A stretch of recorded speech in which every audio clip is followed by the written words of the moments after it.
Gusto na naman magpasiklab si Bato, mga kababayan. Yan sabi dito sa balita.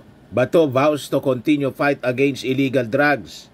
Kasi dumarami na naman daw yung mga adik dito sa ating bansa. Paso na po ang ganyang mga linya ng pananalita, ang ganyang propaganda po, hindi na kinakagat ng ating mga mamamayang Filipino. Iyong tandem nga ninyo ni Digong, Presidente si Digong, Chief of PNP kayo, Chief PNP kayo, imbis masolusyonan yung problema sa droga, lalong lumala kasi base sa nadiskubre ng Quadcom, kayo mismo yung itinuturo ng mga witnesses. Yan sabi dito, what Quadcom found about Bato. Kayo mismo yung tinuturo ng mga key witnesses. Sabi dito, in its 51-page progress report submitted on December 18, the committee detailed testimonies from key witnesses including Jimmy Guban and Mark Taguba who outlined the alleged involvement of the Duterte family and their associates in drug smuggling and corruption within the Bureau of Customs. Anong maniwala pa man ba to sa inyong mga statements na ipagpapatuloy ninyo yung paglaban sa droga, na kayo mismo yung ini-implicate ng mga testigo based sa lumabas sa investigasyon ng Quadcom? Tama po, mga kababayan? Linisin muna ninyo ang inyong pangalan. Face the music. Ang pinakang maganda po ninyong gawin sa pagpapatuloy ng Quadcom hearing po, tigilan na ninyo yung mga palusot ninyo na so-called parliamentary courtesy. Harapin ninyo yung ating mga congressmen. Magpaliwanag kayo. Ganon, hindi yung paliwanag ninyo tulad yung ginagawa ni Sara Duterte. Imbis harapin sa Congress, sige papreskon. Diba? But before ko mga kababayan ibigay sa inyo yung full story ng mga balitang yan, click subscribe muna dito sa ating YouTube channel and hit the notification bell para lagi po kayong updated sa mga kaganapan dito sa ating bansa. Like and share na rin po ninyo ng ating video. At huwag na rin po ninyo na skip yung ating mga commercial ads para tuloy-tuloy lang ang pag-unlad ng Bagong Pilipinas. At itong ating programa mga kababayan, atid sa inyo nitong ating mga sponsors. Firmax Firming and Lifting Cream. Pinapay po sa mga pulses in affected area. Mainam po ito sa mga pains at paninigas ng mga kaso-kasuan. Ito sa mukha naman yung application, anti-aging, Automax po siya. Ito ay Glow 60 mga kababayan. Whitening po siya. Made in South Korea. Ito naman po, Ningxia Red Mix Fruit Drink. Gawa po siya sa goji berry. May anti-cancer properties po siya. At sa mga nagana po ng malinis and spacious fitness gym, pumunta lang po kayo sa aming Colossal Fitness Gym. May Grab car rental din po kami. At bills payment po sa aming office. At saka sa mga mahilig po sa mga imported bags, manood po kayo sa live selling ni Madam Aileen Rosales sa kanyang Aileen Closet po. Pati mga shoes, ito yung kanya po. Ito yung kanyang page. Kita ninyo, napakagandang mga online selling po siya. Si Madam Aileen Rosales. Cellphone number niya po, 773-798-7816. Balikan natin si Bato na nakikipag-agawan sa last slot, pang 12. Kasama si Super Ate sa survey mga kababayan. Malamang sa malamang matalo mga kababayan sa pagka-senador itong si De La Rosa. Ang medyo mataas pa yung ratings po. Marami pang nauuto si Bongo. Pero tingin natin mga kababayan, pag tuloy-tuloy na po yung kaso, yung crimes against humanity, sabit doon si Bongo, malamang sa malamang, isumpa na ng ating mga mamamayang Filipino, isuka na lahat ng mga Duterte at mga barkada nila. Lahat ng mga political allies, didistansya na mga kababayan sa mga Duterte. It will be a kiss of death sa kanilang political career, ang endorsement ng isang Duterte po. Ito sabi ni Bato, pagpapatuloy daw niya yung paglaban sa illegal drugs. Yan yung laman ng kanyang political propaganda. TV political ad. declaring marami na namang adik, marami pa ring pamilyang nasisira, kaya itutuloy ko ang laban kontra iligal na droga.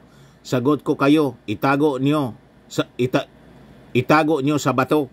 Sino pa man po ang maniniwala sa mga propaganda ninyo sa telebisyon? Kahit magpaulam pa kayo ng advertisement, ang happy niyan, ang tuwang-tuwa niyan, yung mga radyo at telebisyon.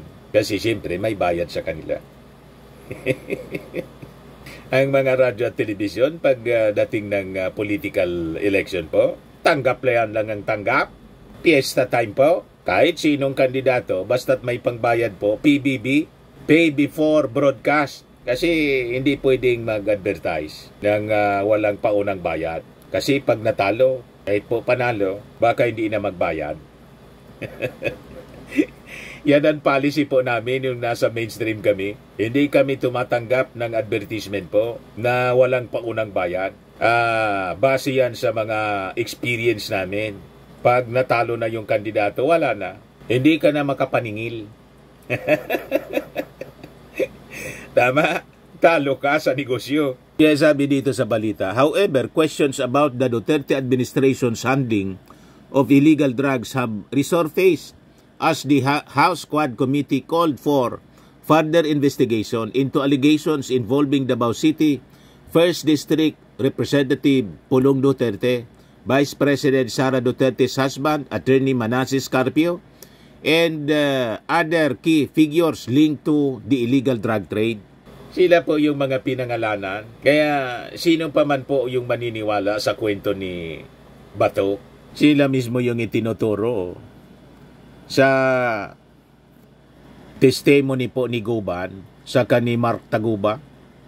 Sabi dito, Guban, a former BOC intelligence officer, alleged that reporter Paul Gutierrez instructed and threatened him to avoid interfering with drug shipment tied to Representative Duterte, Carpio, and Hongmin Yang, aka Michael Yang. The shipments included magnetic lifters seized in 2018 that concealed 11 billion worth of illegal drugs. Billion po. At alam na ninyo kung ano, kasi lahat naman po tayo nanood. Since 2004 pa pala, active na sila, nasa Davao pa, mga kababayan. Active na sila sa ganyang negosyo. Yun ang lumabas, mga kababayan, sa Quadcom hearing. Yan sabi dyan, no? The report also uncovered a corrupt network of government officials and brokers within the BOC that facilitated the trade. Former customs broker Mark Taguba corroborated these claims, describing the TARA system of bribes required to expedite shipments.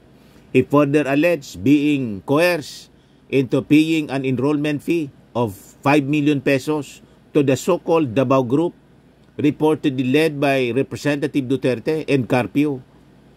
Taguba claimed that the fee was handed to Davao City 1st District Councilor Nilo Small Abiliera Jr., who then lifted shipments alerts. The Quadcom's findings pointed to large-scale drug importation linked to the Davao Group and members of the Duterte family, recommending further inquiries into the roles of individuals named in the investigation, including Carpio, Congressman Pulong, Abiliera, and other implicated figures. Tapos sasabihin niya, marami na namang adik, marami pa ring pamilyang nasisira, kaya itutuloy ko ang laban kontra illegal na droga. Sino man maniwala, kundi kayo-kayo lang, tapos yung mga DDS, wala na kayong mauuto, Senator Bato. Ngayon, kung wala kayong kasalanan, yan ang paniwala ninyo, di sagutin ninyo yung mga akusasyon sa inyo, lalo na po sa AGK. Kasi nirekomenda na po ng Quadcom ang pag-file ng Crimes Against Humanity. Yan. Crimes Against Humanity for his alleged involvement in extrajudicial killings during former President Rodrigo Duterte's war on drugs. Sila lahat po, si Digong, si Bato, si Bungo, at marami pang mga individual na kasama, mga kababayan, sa nirecommend ng Quadcom na sampaan ng Crimes Against Humanity. Linisin mo muna yung pangalan mo, pangalan ninyong lahat, before kami na maniwala sa inyo. Sa mga naghanap ng malinis and spacious fitness gym, pumunta lang po kayo sa aming Colossal Fitness Gym. We also offer Grab Car Rental with our brand new 2023 model ng Toyota Innova. We also accept booking for those who are planning to travel via PAL, Cebu Pacific, and other airline companies, local and international, and bills payment for Meralco Bills, PLDT, Aleco Bills, etc. Ang Colossal Fitness Gym is located at 3rd floor Security Bank Building, Landco Business Park, Legazpi City, Albay. For inquiries, look for Chilon Maravillas. Contact number 0966-802-0949. Yan yung aming Innova. Lagi na pong matao sa amin. Pati mga foreigners po, tingnan ninyo. Mga British tourists sila. Ang lalaki ng katawan na, mga kababayan, nag-gym sa amin. Ito naman po, Indian National. Ito mga mga European sila. Ito naman yung bago naming product na binibenta online, iGlow Serum. Whitening po siya galing sa South Korea. Tingnan ninyo yung epekto sa aking anak na architect entrepreneur, Riz Maravillas. For inquiries, look for Riz Maravillas on FB. Ito naman po, Firmax Firming and Lifting Cream. Pinapahid po ito sa mga pulses and affected area. Mainam po ito sa mga pains at paninigas na mga kasukasuan. Ito po, Automax Radiant Serum. Sa mukha naman yung application. Anti-aging po siya. You will look 10 years younger than your age. Sa mga cancer patients naman po, baka lang gusto ninyo itong itry. Nengxia Red Mixed Fruit Drink. Hindi man po siya gamot, food supplement siya. Kaya lang, gawa siya mga kababayan sa goji berry. Yung goji berry may anti-cancer properties. Yung mga inquiries ninyo, dumiretso na lang kayo sa aming messenger sa Facebook para masagot namin agad. Ayos po, ako po si Dante Maravillas. Bye-bye. God bless.